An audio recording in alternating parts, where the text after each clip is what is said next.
Welcome back to my channel. This is Miss Marge. Gumagawa po ako ng mga helpful tips and tutorial vlogs.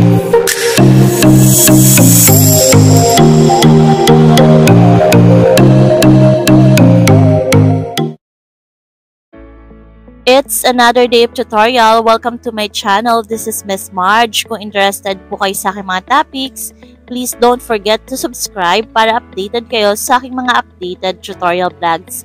And browse lang po kayo sa aking channel, baka may other videos pa po makatulong sa inyo. So dahil January ngayon, ito yung mga panahon na kailangan natin mag-renew ng business permit or mayor's permit ng ating mga businesses. So kung may mga businesses po kayo, kailangan yung i-renew yung business permit or mayor's permit nyo every January. So for today's video, ituturo ko sa inyo kung paano ba mag-renew ng business permit or mayor's permit. So kung interested po kayo sa topic na ito, keep watching po. Before we proceed sa ating tutorial for today, gusto ko lang pong i-promote sa inyo ang aking business, RMT Travel and Tours. Kung kailangan nyo po ng airplane ticket or ferry ticket like to go, and gusto nyo magbakasyon sa Boracay, Palawan, or any domestic and international destination, message lang po kayo sa aming Facebook page, RMT Travel and Tours. And please like and follow din po ang aming Facebook page para updated kayo sa aming promos for tickets and tours. Pabook na po kayo. Thank you in advance. So, to continue with our topic for today, so, ito nga po yung step-by-step process kung paano mag-renew ng business permit or mayor's permit. By the way, business permit and mayor's permit ay iisa lang po ito. Same lang sila. So, ang deadline ng renewal ng business permit is until January 20, every January 20 po of the current year. So, ngayon, until January 20, 2025. So, eto yung mga steps kung paano mag-renew ng business permit. So, una, kailangan nating i-prepare or i-ready yung mga requirements na kailangan. So, i-gather muna natin yung mga requirements. So, eto yung mga requirements na kailangan. So, unang requirement na dapat i-ready is yung cedula. So, yung cedula, pwede na kayong kumuha nito sa inyong mga barangay hall kasabay ng barangay business permit. Pero pwede rin naman kumuha ng cedula sa mga city hall or municipal hall nyo. And yung cedula po is dapat nakapangalan sa business owner or kung sino yung registered na owner sa business permit. So, dapat sa may-ari nakapangalan ang cedula. Next is barangay business permit. So, eto naman sa barangay hall nyo rin po ito kukunin. Para siyang barangay clearance pero nakapangalan to sa business nyo. So, for example, is yung business ko, RMT Travel and Tours. So, yung barangay business permit ko, nakapangalan sa name ng business ko na RMT Travel and Tours. Hindi siya nakapangalan sa business owner, nakapangalan siya sa pangalan ng business nyo. Next is DTI permit or SEC registration. So, yung DTI permit, para siya sa mga small businesses like sole proprietorship. Yung mga small business like sari-sari store or small grocery na isa lang yung owner. Kung isa lang yung business owner nung business, yun yung DTI permit. Dapat valid pa siya. So, after 5 years kasi na-expired yung DTI permit. Kung expired na yung DTI permit nyo, kailangan yung kumuha or mag-renew ng DTI permit. Meron dito sa channel ko kung paano kumuha ng DTI permit or kung paano mag-renew ng DTI permit. And then, kung mga corporation naman kayo or mga big companies, ito naman yung SEC registration. So, dapat valid din siya. So, isa lang dito, pwedeng DTI or SEC registration kung saan applicable yung business nyo. Next is audited financial statement or certificate of gross sales or paid BIR taxes gaya ng quarterly percentage tax. Kung magkano yung binayaran yung quarterly percentage tax sa buong taon. Kasi dyan magbe-base si City Hall kung magkano yung babayaran yung tax para sa business permit nyo. Or kung magkano yung babayaran yung fees para mag-renew ng business permit.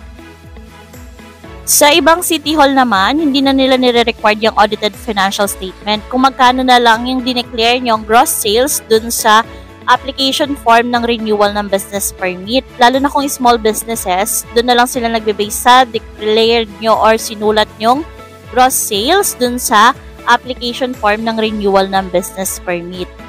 Depende sa city hall, kung anong city hall kayo, kung ano yung requirements nila. Then next is comprehensive insurance. So yung ibang city hall nagre-require ng comprehensive insurance, depende kung ano yung business nyo. Pero sa ibang city hall, hindi na nila nire-required yan. Pero may mga City Hall din na may nire-recommend sila kung saan kayo pwedeng kumuha ng comprehensive insurance. Pero sa iba, parang hindi na nire-required na mag-avail ng comprehensive insurance. Depende po kung ano yung business nyo and kung ano yung i-require sa inyo ni City Hall. Next is copy of old business permit and copy ng old official receipt ng business permit nyo. So, photocopy nyo lang yung business permit nyo and yung resibo nyo. So, yung iba kasi hindi na nire-required nito. Pero yung ibang City Hall nagre-required pa nito. Kasi dito sila magbe-base kung nakaregister nga kayo before and kung magkano binayaran nyo before. And then, next is copy ng old fire permit and sanitary permit. So, photocopy nyo na lang yung fire permit and sanitary permit nyo. Pero yung ibang City Hall hindi na nagre-required ng copy ng old na fire permit and old na sanitary permit. Depende sa City Hall nyo kung ano yung i-required sa inyo. Next is, kung nagre-rent po kayo, kailangan ng updated copy ng notarized contract of lease nyo. And yung next is other documents if needed. So, pwedeng yung authorization letter kung iba yung magpaprocess ng business permit nyo. And then, yung iba naman nagre-require din ng vicinity map kung ano pa yung documents na kailangan ni City Hall. So, once na-complete nyo na yung mga requirements na kailangan, proceed na kayo sa business licensing office na inyong City Hall or Municipal Hall. And then, ito yung mga dapat nyong gawin pag nandun na kayo sa City Hall. Hanapin nyo yung business licensing office. Normally, pag ganitong renewal ng business permit, may mga one-stop shop ang mga City Hall kung saan kayo pwedeng mag-renew ng business permit. So, once nakita nyo na yung business licensing office or yung one-stop shop na process ng mga City Hall, so, accomplish mo na kayo ng business permit renewal application form. So, hihingi lang kayo ng renewal application form doon para fill upan. And then, makikita nyo rin doon yung step-by-step process and yung mga requirements na kailangan nyong isubmit para ma-renew yung business permit nyo. So, once nakapag-accomplish na kayo ng renewal form or business permit renewal application form, i-attach nyo lang yung mga requirements na pre-refer nyo or yung mga requirements na nakalagay dun sa kanila kung ano yung requirements na needed nila. And then, next is, mag-apply po kayo ng sanitary permit or mag-renew kayo ng sanitary permit. Don't worry, may mga one-stop shop na nga si City Hall kung saan kayo pwede mag-apply ng mga permits na to, tabi-tabi na sila. So, sa sanitary permit, pag food industry kayo, nire-require yung mga employees nyo na magkaroon ng health and occupational permit.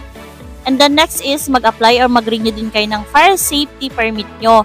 So, dito naman, sa fire station kayo mag-apply, pero meron din silang table sa mga one-stop shop.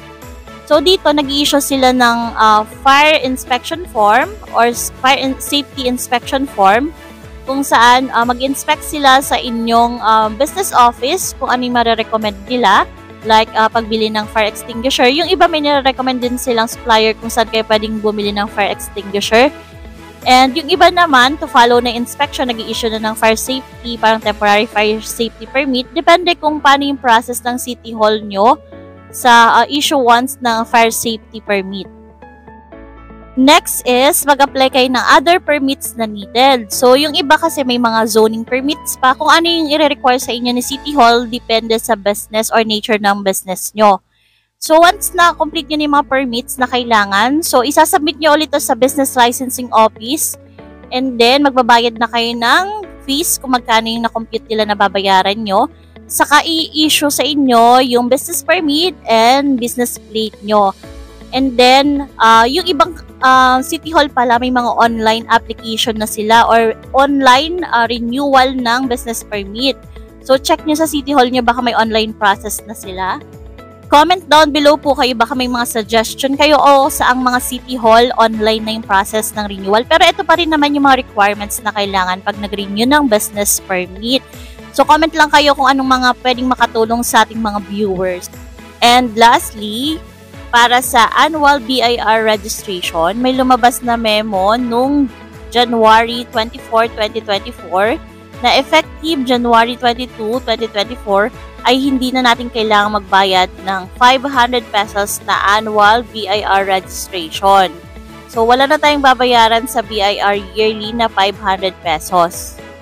So, that ends the process for the annual renewal ng business permit. So, yearly po dapat magre-renew ng business permit. So, ito po yung process yearly.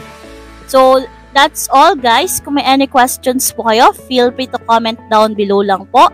And pwede rin kayo mag-comment ng mga recommendations and suggestions nyo na makakatulong sa ating mga viewers. And pwede nyo rin po akong i-message sa aking Facebook page, Miss Marge Vlogs. And please don't forget din na i-like and i-follow ang aking Facebook page, Miss Marge Vlogs, para updated kayo sa mga updated tutorial vlogs. And please don't forget din na mag-subscribe sa aking YouTube channel, Miss Marge Vlogs. Tulungan niyo po akong i-achieve ang 100k subscribers. Once na-achieve po natin yan, mag-share tayo ng cash blessings sa ating lucky subscribers. Thank you in advance po.